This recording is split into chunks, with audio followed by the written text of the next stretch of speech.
Hello people, welcome to our channel కొణితాలవారి అమ్మాయి. మీరంతా వినాయక చవితి ఎలా సెలబ్రేట్ చేసుకున్నారు? నేనైతే ఈ ఇయర్ చాలా సింపుల్గా సెలబ్రేట్ చేసుకున్నానండి. అయినా చాలా హ్యాపీగా చేసుకున్నా. నా వ్రతం ఎలా జరిగిందో ఈ వీడియోలో చూసేద్దాం. అంతకన్నా ముందు ప్లీజ్ నా ఛానల్ అయితే సబ్స్క్రైబ్ చేయండి. ముందుగా పాల పెళ్లికి అయితే రకరకాల పళ్ళతో డెకరేట్ చేశాను. ఇక దేవుడికి ఇష్టమైన కొన్ని పత్రులతో అయితే దేవుడిని అయితే డెకరేట్ చేశాను. అన్నట్టు చెప్పడం మర్చిపోయానండి, నేనైతే మట్టి వినాయకునే తీసుకున్నా. ఎందుకంటే కాలుష్యాన్ని కాపాడడం కూడా మన బాధ్యతే కదా. ఇన్ని రకాల పత్రుల మధ్య దేవుణ్ణి అలా ప్రాణప్రతిష్ఠ చేసి పూజిస్తుంటే నిజంగా ఒక అడవిలోకి వెళ్ళి దేవుని మనశ్శాంతిగా మనస్ఫూర్తిగా పూజ చేస్తున్నట్టు అనిపించే ఫీలింగ్ అయితే నాకు వచ్చింది. ఇలా న్యాచురల్ డెకరేషన్లో దేవుని చూస్తుంటే మీకేమనిపించిందో కమెంట్ చేయండి. ఇలా చుట్టూ కొమ్మల మధ్య పూల డెకరేషన్తో దేవుణ్ణి ఇంత న్యాచురల్గా చూస్తుంటే నాకైతే వీడియో కూడా తీయబుద్ధి కాలేదు. అలా చూస్తూ ఉండిపోవాలనిపించింది. అలా ఉండిపోతే పూజ చేయడం కష్టం కదా అని పూజలోకి వెళ్ళిపోయాను అనమాట. మనం ఎన్ని రకాల వినాయకుని పెట్టినా పసుపుతో చేసిన వినాయకుడు మాత్రమే ప్రత్యేకం. మనం ఏ చిన్న పూజ చేసినా ఏ శుభకార్యం చేయాలన్నా వినాయకుని ప్రార్థించే చేస్తాం. మనసులో కూడా ఆ వినాయకుని తలుచుకునే ఏ పనైనా చేస్తాం, ఆ పని నిర్విఘ్నంగా జరగాలని. అలాంటిది మన వినాయకుడు పుట్టిన ఈరోజు అతన్ని పూజించకుండా ఎలా ఉంటామండి?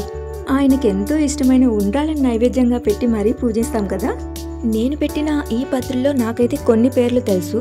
బిల్వపత్రం, మారేడు, నేరేడు, మామిడి, గరిక, మర్రి ఆకులు, ఇంకా రిమైనింగ్ నేమ్స్ అయితే నాకు ఐడియా లేదు. మీ ఎవరికైనా ఐడియా ఉంటే కామెంట్లో చెప్పండి. మామూలుగా అయితే మన వినాయకుడిని 21 పత్రాలతో పూజిస్తారట. అన్నీ దొరకవు కదా, దొరికిన వాటితోనే నేనైతే పూజించాను. ఈ 21 పత్రాల నేమ్స్ మీకు తెలిస్తే కామెంట్లో చెప్పండి. నాతో పాటు నాలాగా తెలియని వాళ్ళు కూడా తెలుసుకుంటారు. దేవునికి పూలతో కొమ్మలతో డెకరేట్ చేసేసాం, నైవేద్యం పెట్టేసాం. ఇంకా వ్రతం కూడా స్టార్ట్ చేసేద్దామా? గణనాయకాయ గణదైవతాయ గణాధ్యక్షాయ ధీమహి. ఇంతకన్నా ఎక్కువ పడితే కాపీరైట్ వచ్చేసింది, సో పాడలేను. వినాయక వ్రతకల్పం. ముందుగా గంధం కుంకుమ బొట్టుగా ధరించి దీపారాధన చేసి నమస్కారం చేసి ప్రార్థించుకోవాలి. ప్రార్థన: శుక్లాంబరధరం విష్ణుం శశివర్ణం చతుర్భుజం ప్రసన్నవదనం ధ్యాయే సర్వ విఘ్నోపశాంతయే. అయం ముహూర్తస్తు ముహూర్తోస్తు తదేవ లగ్నం తుదినం తదేవ తారాబలం చంద్రబలం తదేవ విద్యాబలం దైవబలం తదేవ లక్ష్మీపతే తేంగ్రియుగం స్మరామి.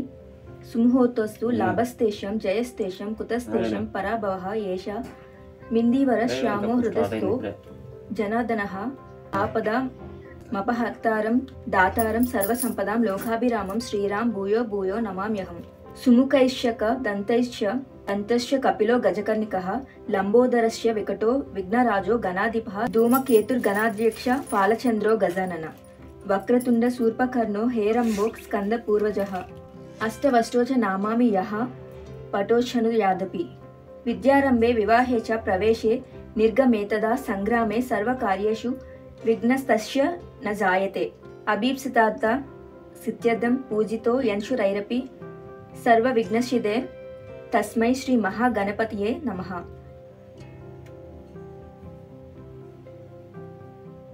ఆచమనం: ఓం కేశవాయ స్వాహ, ఓం నారాయణ స్వాహ, ఓం మాధవాయ స్వాహ.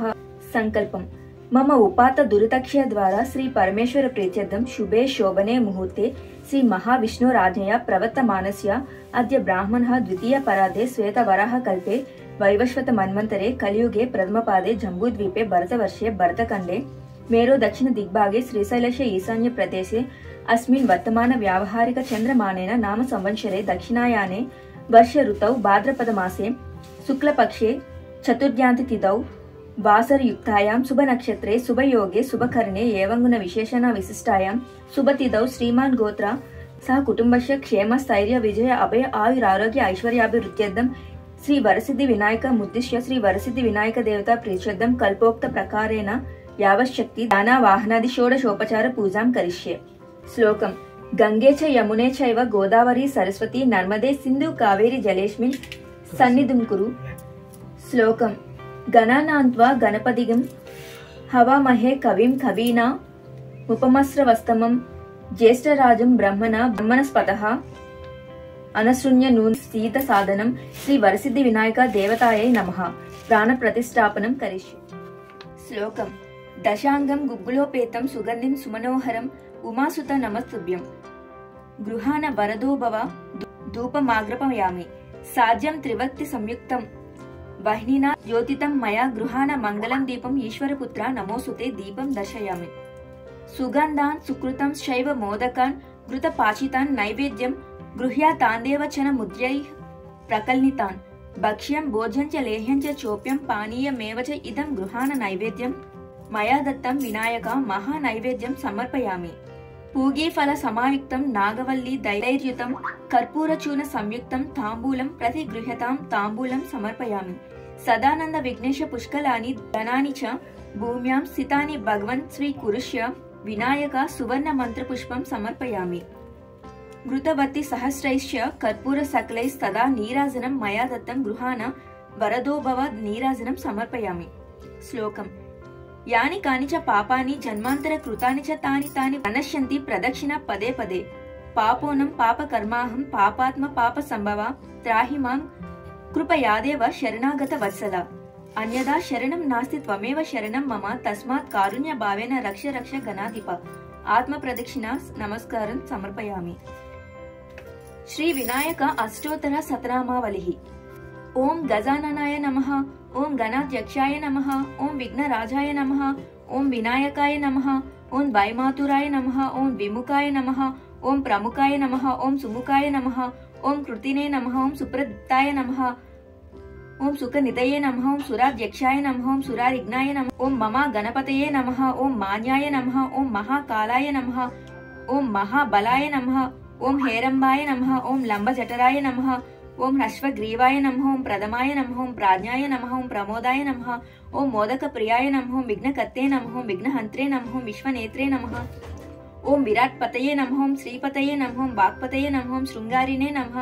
ఓం అశ్రిత వత్సల నమః ఓం శివప్రియాయ నమః ఓం శీఘ్రకారిణే నమః ఓం శాశ్వతాయ నమః ఓం బల్వాన్వితాయ నమః ఓం బలేద్దతాయ నమః ఓం భక్త నిధయే నమః ఓం భావగమ్యాయ నమః ఓం భవాత్మజాయ నమః ఓం అగ్రిగామినే నమః ఓం మంత్రకృతే నమః ఓం చామీకర ప్రభాయ నమః ఓం సర్వాయ నమః ఓం సర్వోప్యాస్యాయ నమః ఓం సర్వకత్తే నమః ఓం సర్వనేత్రే నమః ఓం సర్వసిద్ధి ప్రదాయ నమః ఓం సర్వసిద్ధయే నమః ఓం పంచహస్తాయ నమః ఓం పార్వతీ నందనాయ నమః ఓం ప్రభవే నమః ఓం కుమార గురవే నమః ఓం కుంజరాసుర భంజనాయ నమః ఓం కాంతిమతే నమః ఓం ధృతిమతే నమః ఓం కామినే నమః ఓం కపిద్ద ఫలప్రియాయ నమః ఓం బ్రహ్మచారినే నమః ఓం బ్రహ్మరూపిణే నమః ఓం మహోదరాయ నమః ఓం మదోత్కటాయ నమః ఓం మహావీరాయ నమః ఓం మంత్రినే నమః ఓం మంగళ సుస్వరాయ నమః ఓం ప్రమదాయ నమః ఓం జాయసే నమః ఓం యక్ష కిన్నెర సేవితాయ నమః ఓం గంగా సుతాయ నమః ఓం గణాధీశవాయ నమః ఓం గంభీర నినదాయ నమః ఓం వటవే నమః ఓం జ్యోతిషే నమః ఓం అక్రాంత పద చిత్ప్రభవే నమః ఓం అభీష్ట వరదాయ నమః ఓం మంగళ ప్రదాయ నమః ఓం అవ్యక్త రూపాయ నమః ఓం పురాణ పురుషాయ నమః ఓం పూష్ణే నమః ఓం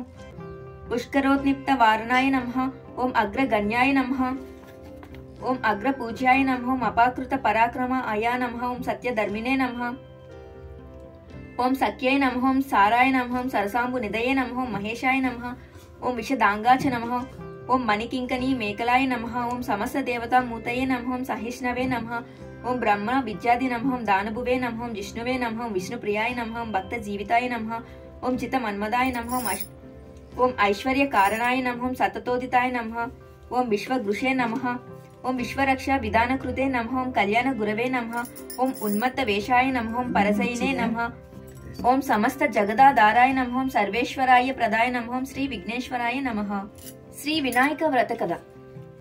పూర్వకాలంలో గజాసురునికి ఇచ్చిన వరం వల్ల శివుడు గజాసురుని కుక్షిలో అంటే కడుపులో ఉండిపోయాడు. శివుని జాడలేక ముల్లోకాలు తల్లడిల్లిపోయాయి. గజాసురుడు ఉదంబరంలో శివుని కనుగొన్న బ్రహ్మ విష్ణువులు గంగిరెద్దుల వాని వేషంలో గజాసురుని వద్దకు వెళ్లి ఆటపాటలతో మెప్పించగా ఆ గజాసురుడు సంతోషించిన వాడే ఏం వరం కావాలో కోరుకోమన్నాడు.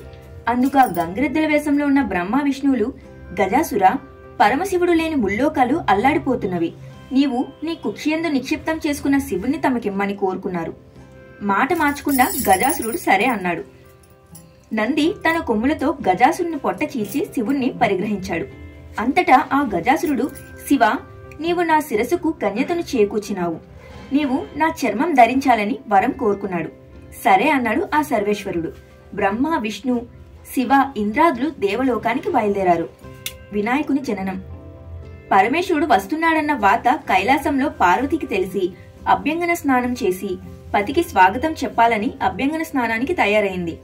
తన వంటికి నలుగు పెట్టుకున్న పిండితో ఒక బొమ్మను తయారు చేసి తన తపశ్శక్తి వల్ల పొందిన వరంతో ఆ బొమ్మకు ప్రాణప్రతిష్ఠ చేసి మందిరం వద్ద కాపలా ఉంచి ఎవ్వరినీ లోపలికి రానివ్వద్దని చెప్పి స్నానానికి వెళ్ళింది.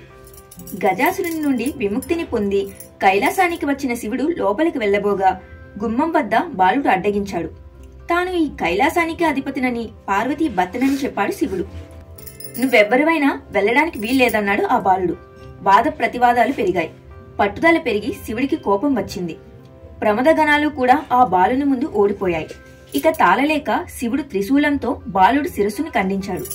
పార్వతీ వచ్చి నిర్జీవుడై ఉన్న బిడ్డని చూచి, నాదా, పసివాన్ని ఇంత దారుణంగా హింసిస్తారా అని రోధించింది. శివుని మనసు ఆర్ద్రమైంది.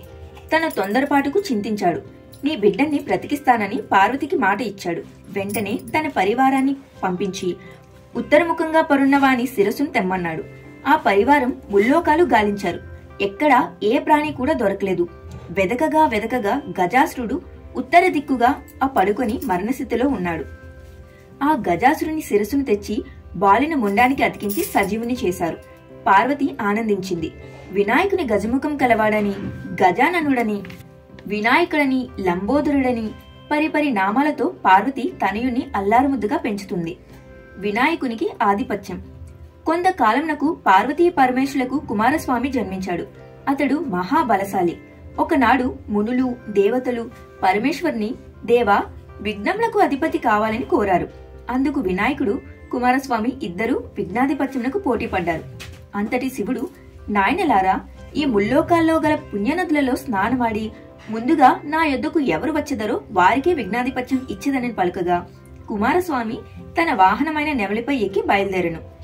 గజాననుడు, తండ్రి, నా అసమర్థతను చాటుటకు ఇట్లా అనతీయతగునా అని వేడుకొనగా అంతటా పరమేశ్వరుడు దయాళుడై, సకృన్నారాయణేర్చి క్వాపు మాన్కల్ప సత్రయం గంగాది సర్వ తీర్థేషు స్నాతో భవతి పుత్రక. కుమార, నారాయణ మంత్రంను ఒక్కసారి జపించిన వారికి ముల్లోకాలలో గల సమస్త నదులయందు స్నానమార్చించిన ఫలం కలుగునని చెప్పగా ఆ గణపతి కైలాసంనే ఉండి నారాయణ మంత్రం జపించుచు తల్లిదండ్రులకు ముమ్మారు ప్రదక్షిణం చేయగా కుమారస్వామికి తాను వెళ్లే నదులకు గణపతి ముందుగానే వెళ్లి స్నానాదులాచరించి ఎదురు వస్తుండేవాడు. తన అజ్ఞానానికి చింతించిన వాడై కైలాసంనకు వచ్చి, తండ్రి, నా అజ్ఞానంను మన్నించి గణపతికే విఘ్నాధిపత్యం నొసంగవలెనని వేడుకొనెను. అంతటా పరమశివుడు భాద్రపద శుద్ధ చతుర్థి నాడు గణపతికి విఘ్నాధిపత్యం మొసంగెను. ఆనాడు సర్వదేశస్థులు విఘ్నేశ్వరుని తమ శక్తి కొలది కుడుములు, ఉండ్రాళ్ళు, టెంకాయలు, పళ్ళు మొదలగు భక్ష్య భోజ్యములతో యథాశక్తి పూజించారు. విఘ్నేశ్వరుడు సంతుష్టుడై తాను భుజించి మిగిలినవి తన వాహనమైన మూషికంనకు ఇచ్చి మిగిలినవి చేత పట్టుకొని భుక్తాయాసంతో కైలాసంనకు వచ్చి మాతాపితృలకు పాదాభివందనం చేయి సంకల్పించగా ఉదరం సహకరించక నానా అవస్థలు పడుచుండగా శిరస్సు యందు చంద్రుని చూచి పకపకా నవ్వాడు. గణపతికి కోపం వచ్చి తన దంతపు కోరును విరిచి చంద్రుని మీదకు విసిరాడు.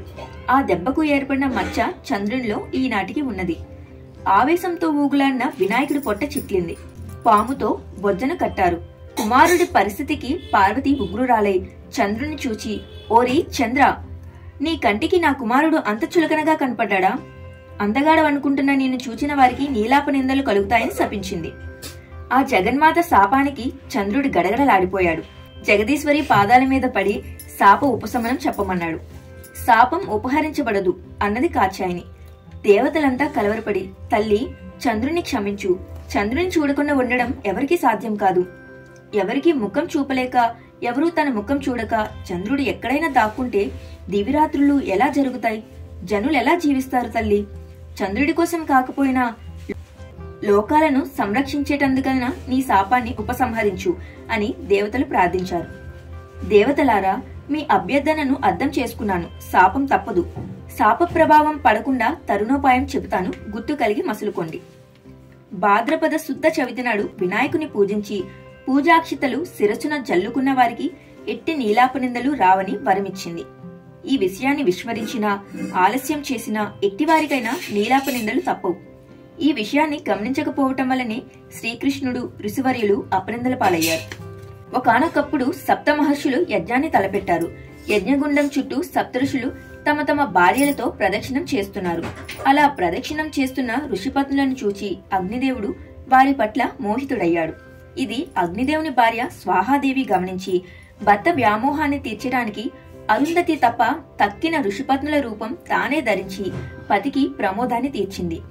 అగ్నిదేవునితో ఉన్నవారు తమ తమ భార్యలే అని ఋషులు కోపగించి వారిని వదిలినారు. పార్వతి ఇచ్చిన శాపాన్ని మర్చి ఋషిపత్నులు చంద్రుని చూడటం వల్ల వారికి అపనింద కలిగింది.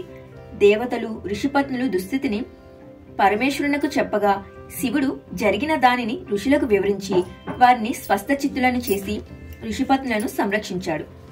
సమంతక మనోపాఖ్యానం. పూర్వం శ్రీకృష్ణుడు కూడా పాలదుత్తంలో చంద్రుని చూచి నీలాపనిందల పాలయ్యాడు. సత్రాజిత్తు అను రాజు సూర్యుని అనుగ్రహంతో సమంతకమణిని పొందాడు. ఆ సమంతకమణి రోజుకు 1000 మణుగుల బంగారాన్నిస్తుండేది.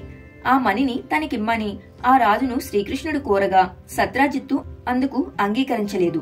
ఒకనాడు సత్రాజిత్తు తమ్ముడు ఆ సమంతకమణి హారాన్ని మెడలో వేసుకుని అడవికి వేటకు వెళ్లాడు. అతని ఒక సింహం వధించి ఆ హారాన్ని అపహరించింది. ఆ సింహం వద్ద గల ఆ మణిని జాంబవంతుడు చూశాడు. ఆ మణిని తన కుమార్తెకు కానుకగా ఇస్తే సంతోషిస్తుందని దాని కొరకై ఆ సింహంతో పోరాడి దానిని వధించి హారాన్ని తీసుకుపోయాడు. శ్రీకృష్ణుడే తన తమ్ముని చంపి సమంతకమణిని అపహరించాడని సత్రాజిత్తు తలచి లోకమంతా ప్రచారం చేశాడు.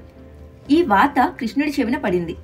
తనకి నీలాపనింద ఎందువల్ల కలిగిందని ఆలోచించి క్షీరభాండంలో చంద్రుణ్ణి చూడటం వల్ల కలిగిందని గ్రహించుకున్నాడు. ఆ నింద నుంచి బయటపడడానికి సమంతకమణిని వెదకడానికి అడవికి వెళ్లాడు. అక్కడ గల సింహం జాంబవంతుల అడుగుజాడులను చూచి వారిని అనుసరించి వెళ్లాడు. ఆ గుహలో ఉయ్యాలకు వేలాడుతూ కనబడిన సమంతకమణిని చూశాడు. దానిని తీసుకునపోగా జాంబవంతుడు వచ్చి శ్రీకృష్ణుడితో కలపడ్డాడు. అహోరాత్రులు హోరాహోరీగా చెట్లతోనూ గదా గాతాలతోనూ 18 రోజులు యుద్ధం చేశారు. తుదకు జాంబవంతుడు తనతో ఇన్ని రోజులు అలసిపోకుండా యుద్ధం చేసింది త్రేతాయుగంలోని శ్రీరాముడేనని గ్రహించి సమంతకమణిని శ్రీకృష్ణుడికిచ్చి తన కుమార్తెయగు జాంబవతితో వివాహం చేశాడు. శ్రీకృష్ణుడు ద్వారకకు వచ్చి సత్రాజిత్తును పిలిచి జరిగిన సంగతంతా చెప్పి ఆ సమంతకమణిని వానికిచ్చివేశాడు. సత్రాజిత్తు తన పొరపాటును తొందరపాటును తెలుసుకున్నవాడై ఆ మణితో పాటు తన కుమార్తెయగు సత్యభామను కృష్ణునికిచ్చి వివాహం చేశాడు. ఇదంతా చతుర్దశి నాడు క్షీరభాండంలో చంద్రుని చూసిన ఫలమని తన వారందరికీ చెప్పాడు శ్రీకృష్ణుడు. సకల జనులు ఈ వినాయక వ్రతాన్ని భాద్రపద శుక్ల చతుర్దశి నాడు తమ శక్తి కొలది యథాశక్తి పూజించి పూజానంతరం అక్షితలను శిరస్సును వేసుకున్నచో నీలాపనిందలు కలుగక సకల ఐశ్వర్యాలు పొందుదురు.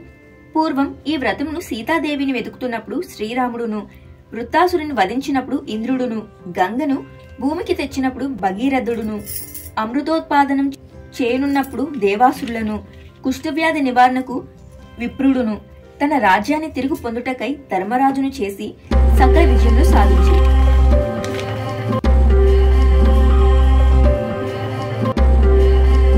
వినాయకుని పద్యం. తొండము నేకదంతమును తోరపు బొజ్జయు వామహస్తమున్, మెండుగ మ్రోయు గజ్జలను మెల్లని చూపులు మందహాసమున్, కొండక గుజ్జు రూపమున కోర్న విద్యల కల్ల నొజ్జయై యుండిడి పార్వతీతనయ ఓయి గణాధిప నీకు మ్రొక్కెదన్. తొలుత నవిఘ్న మస్తనుచు దూర్జటి నందన నీకు మ్రొక్కెదన్. ఫలితము సేయవయ్యా నేను ప్రార్థన చేసదా నేకదంతన. వలపలి చేతి గంధమున వాకున నెప్పుడు బాయకుండు, మీ తలపున నిన్ను వేడదను దైవ గణాధిప లోకనాయక. తలచితినే గణనాథుని తలచితినే, విఘ్నపతిని తలచితిని పనిగా దళచితినే, హేరంబుని దళచితినే నా విఘ్నములను తొలగించుటకున్. అటుకులు కొబ్బరి పలుకులు చిటికెడు బెల్లం నానుబ్రాలు చెరుకు రసంబుల్ నిటలాక్షు నగ్రసుతునకు బటుతరముగా విందు చేసి ప్రార్థింతుమది. సో వ్రతం అయితే కంప్లీట్ అయిపోయింది. ఇక దేవునికైతే హారతి ఇచ్చేసాం. హారతి పాట అయితే పాడొచ్చు, కానీ దీనికి కూడా కాపీరైట్ వస్తుందేమో అనే భయం, అందుకే చిన్నగా. చెంగల్వ చామంతి చెలరేగు గన్నేరు తామర తంగేడు తరచుగాను, పుష్పజాతుల తెచ్చి భోజింతు నేనెప్పుడు బహుబుద్ధి గణపతికి బాగుగాను, జయమంగళం నిత్య శుభమంగళం. అందుకే పాటలా కాకుండా మామూలుగా చదివేశా. మీరు కూడా హారతి అందుకోండి. మీ జీవితంలో కూడా ఎలాంటి విఘ్నాలు ఉండకూడదని ఆ దేవుని మనస్ఫూర్తిగా కోరుకుంటున్నా. అందరూ బాగుండాలి, అందులో మనం కూడా ఉండాలి. సో ఈ వీడియో ద్వారా మీరు కూడా ఈ వ్రతం చేయలేకపోతే ఈ దేవుణ్ణి మనస్ఫూర్తిగా దర్శించుకోండి, మీకు ఎలాంటి విఘ్నాలు కలగవు. ఈ మంత్రాలలో కథ చెప్పే విధానంలో ఏమైనా మిస్టేక్స్ ఉంటే నన్ను క్షమించండి. నా వరకు నేను బాగానే చెప్పాను అనుకుంటున్నాను. ఇఫ్ ఇన్ కేస్ ఏమైనా మిస్టేక్స్ ఉంటే మీరు కామెంట్లో చెప్పొచ్చు. అలా అని అన్ని మంత్రాలు నేను చెప్పలేదు, ఎందుకంటే వీడియో చాలా లెంత్ అయిపోతుంది. అందుకే కొంచెం మంత్రాలు స్టోరీ మాత్రమే నేను ఎక్స్ప్లెయిన్ చేశాను. నేను కథ చెప్పే విధానం మీకు నచ్చినట్లయితే నా ఛానల్ని సబ్స్క్రైబ్ చేయండి, మీ వాళ్ళందరికీ షేర్ చేయండి. ఇక ఇంట్లో పూజ అయిపోయాక మా గల్లీలో వినాయకుని పెట్టడానికైతే రెడీ అయిపోయారు మా వదిన పిన్ని వాళ్ళంతా. ప్రతి సంవత్సరం మా గల్లీ వినాయకుని అయితే చాలా గ్రాండ్గా బాజా భజంత్రీలతో ఊరేగిస్తూ వీధిలోకి అయితే తీసుకొస్తాం. కానీ ఈ సంవత్సరం కొన్ని కారణాల వల్ల ఇలా సింపుల్గా చేసేస్తున్నాం అన్నమాట. ముందు రోజే విగ్రహాన్ని తెచ్చేసి ఇంట్లో పెట్టేసి ఇంటి నుంచి మంటపానికి అయితే తీసుకెళ్తున్నారు. జై బోలో గణపతి మహారాజ్కి జై. మీరు కూడా కామెంట్లో జై బోలో గణేష అని కామెంట్ చేయండి. మా వీధిలో వినాయకుడు అయితే చాలా నిదర్శనం అండి. ఈయనని పూజించడానికి చాలామంది పోటీ పడుతూ ఉంటారు అండ్ ఎప్పుడూ ఒకే చోట కూడా పెడుతుంటారు. చూస్తున్నారు కదా, నూక బాల గణపతి సేవా సమితి, కొణితాల దుర్గనాయుడు అప్పలనాయుడు గారి వీధి. ఇదే మా వీధి అన్నమాట. మా ఊర్లో ఈ వీధి కూడా చాలా ఫేమస్, ఎందుకంటే నేనున్నాను కదా. I'm just kidding. కానీ మా ఊర్లో మా వీధి మాత్రం చాలా ప్రత్యేకం. ఇక ఇంట్లో అందరూ పూజనైతే కంప్లీట్ చేసుకొని ఈ మంటపానికి అయితే వచ్చేస్తారు. దేవుని పూజకైతే ఏర్పాట్లు జరుగుతున్నాయి, వెనుకలు చూడండి. ఇంత పూజ చేసి ఒక సెల్ఫీ వీడియో లేకపోతే ఎలా? అందుకే అక్కడ ఉన్న అందరితో, ఎస్పెషల్లీ మా మధు వదిన చూడండి వీడియోకి ఎలా అడ్డుపడుతున్నారో. ఇలా అందరూ ఒకే చోట ఉండి కలిసికట్టుగా ఏ పూజలు చేసుకున్నా, ఏ కార్యక్రమాలు చేసుకున్నా చాలా సరదాగా ఉంటుంది కదా. మా ఏరియాలో కూడా అలానే సరదాగా ఉంటుంది, ఏ చిన్న పండుగ అయినా సరే. ఇక వినాయకుడి నవరాత్రులు వచ్చాయంటే ఇంకా చాలా చాలా సందడిగా ఉంటుంది. ఈవినింగ్ టైమ్స్ ఎస్పెషల్లీ ప్రతి ఒక్కరూ ఈ మంటపం దగ్గరే ఉంటారు. మీ ఇంట్లో వినాయకుని వ్రతం ఎలా చేసుకున్నారో, మీ గల్లీలో వినాయకుని వ్రతం ఎలా చేశారో కామెంట్లో చెప్పండి. నా వీడియో నచ్చితే లైక్ చేయండి, షేర్ చేయండి, సబ్స్క్రైబ్ చేయండి.